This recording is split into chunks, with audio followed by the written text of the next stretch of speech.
নমস্কার বন্ধুরা, মুক্তিজ কিচেনে স্বাগত জানিয়ে আজকের ভিডিওটা শুরু করলাম। প্রথমে দেখে নিই আমাদের কী কী লাগছে। লাগছে চিনি, কাজু বাদাম বাটা, রোস্টেড তিল, আর পোলার চাল, নারকেল কোড়া আর দুধ।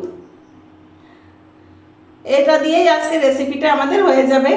এই দেখুন বন্ধুরা, আমি এখানে তিল নিয়ে নিয়েছি কিছুটা, সাদা তিল। এই তিলটা আমি একটু কড়াইয়ে ভেজে নেব।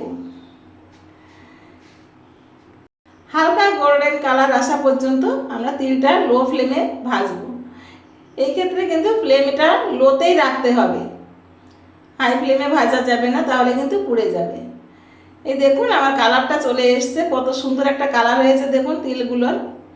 এই পর্যায়েই আমি তিলটা নামিয়ে নেব। তিলটা নামিয়ে ঠান্ডা করতে দেব। কিছুক্ষণ পর ঠান্ডা হয়ে গেলে তখন আমি তিলটা গুঁড়ো করব। মিক্সিতে দিয়েই গুঁড়োটা করে নেব। ততক্ষণ এটা ঠান্ডা হতে থাকুক। আর এদিকে আমি একটা কড়াই বসিয়ে দিয়েছি। কড়াইটায় দিয়ে দেব দুধ। প্রথমে কড়াই একটু জল দিয়ে দিয়েছি, কারণ আমার দুধটা তো ফ্রিজে ছিল। ফ্রিজের দুধ যখনই আপনারা জাল করতে দিবেন, যে পাত্রেই দেন না কেন সেই পাত্রে আগে একটু জল দিয়ে নেবেন, তা না হলে দুধটা তলায় আটকে যাবে।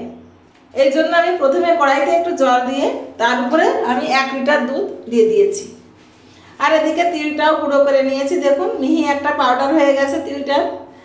দুধটা যখন ফুটে গেল তখন দিয়ে দিলাম পোলাও চাল। এখানে আমি 150 গ্রাম পোলাও চাল নিয়েছি। পোলাও চালটা দিয়ে আমি আর 2টো তেজপাতা দিয়ে দিয়েছি। দিয়ে আমি কিন্তু এখানে কোনো এলাচ, কোনো কিশমিশ কিছুই ব্যবহার করব না। এবার চালটা ভালো করে ফুটিয়ে নেব। চালটা একেবারে ফুটে যাওয়া পর্যন্ত আমরা অপেক্ষা করব। দেখুন বন্ধুরা, এই যে আমার চালটা ফুটে গেছে। চালটা ফুটে যাওয়ার পরে আমি গ্যাসটা অফ করে দেব। গ্যাসটা অফ করে আমি কিছু জিনিস অ্যাড করে নেব এর ভিতরে। প্রথমে অ্যাড করব যে নারকেলটা আমি নিয়েছিলাম, ওটা আমি মিক্সিতে বেটে নিয়েছি, মিহি করেই বেটে নিয়েছি। প্রথমে দিয়ে দেব নারকেল বাটাটা, দিয়ে একটু ভালো করে মিশিয়ে নেব। নারকেল বাটাটা মিশাতে একটু কথা বলি আপনাদের সাথে বন্ধুরা। আজকের এই ভিডিওটা যদি আপনাদের ভালো লেগে থাকে তাহলে আমাকে অবশ্যই কমেন্টে জানাতে ভুলবেন না। আর দেখুন দিয়ে দিলাম 1 চিমটি লবণ। লবণটা দিয়ে আর একটু মিশিয়ে নেব। দেওয়ার পরে তারপর দিয়ে দেবো আমি চিনিটা। চিনিটা অ্যাড করে দিয়ে চিনিটাও ভালো করে মিশিয়ে নেব। আমার কিন্তু এখন গ্যাসটা টোটালি বন্ধ আছে, গ্যাসটা কিন্তু আমি জ্বালাইনি।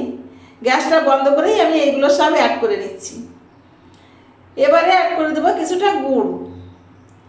খেজুরের গুড়টা দিয়েছি, কারণ হ্যাঁ বন্ধুরা, এই যে তিলের পায়েসটা, তিল পায়েস করতে গেলে অবশ্যই একটু গুড় দিবেন। আর দিয়ে দিলাম আমি এখানে কিছু পরিমাণ কাজু বাদাম বাটা। এটা সম্পূর্ণ অপশনাল, চাইলে দিতে পারেন, না চাইলে নাও দিতে পারেন। আমার ঘরে ছিল তাই আমি দিয়েছি, আপনারা নাও দিতে পারেন। তবে হ্যাঁ, দিলে কিন্তু টেস্টটা একটু অসাধারণ হয়। এগুলো সুন্দর করে মিশিয়ে নিয়ে গুড়টা যখন পুরোটাই মিশে যাবে আমার চাল দুধের সঙ্গে পায়েস, তখন আমি গ্যাসটা অন করব। গ্যাসটা অন এর কারণ একটাই, যদি এই গ্যাসটা অফ করে আমি সব কিছু মিশাই তাহলে দুধটা কেটে যাওয়ার কোনো ভয় থাকে না। আর যদি অন করা অবস্থায় মিশানো হয় অনেক সময় দুধটা কেটে যায়। এই জন্য আমি গ্যাসটা অফ করে সব কিছু মিশিয়ে নিয়েছি বন্ধুরা। এবারে অ্যাড করে দিচ্ছি যে তিলটা গুঁড়ো করে নিয়েছিলাম, এখান থেকে কিছুটা তিল, আর কিছুটা তিল আমি রেখে দেবো গার্নিশিংয়ের জন্য।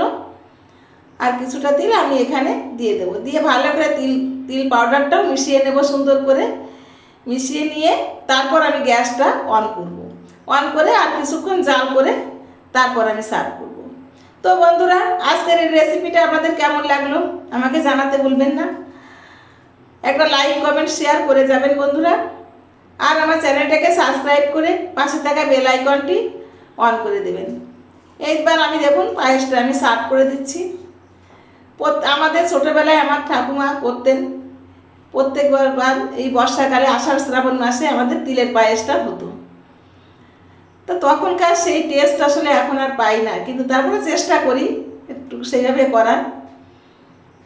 তা দেখুন তো বন্ধুরা আমার পায়েসটা কেমন হয়েছে দেখতে। খেতেও কিন্তু অসাধারণ হবে নিশ্চয়ই।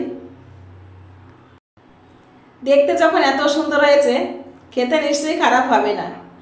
যাই হোক বন্ধুরা, সবাই ভালো থাকবেন, সুস্থ থাকবেন। আজ এ পর্যন্তই।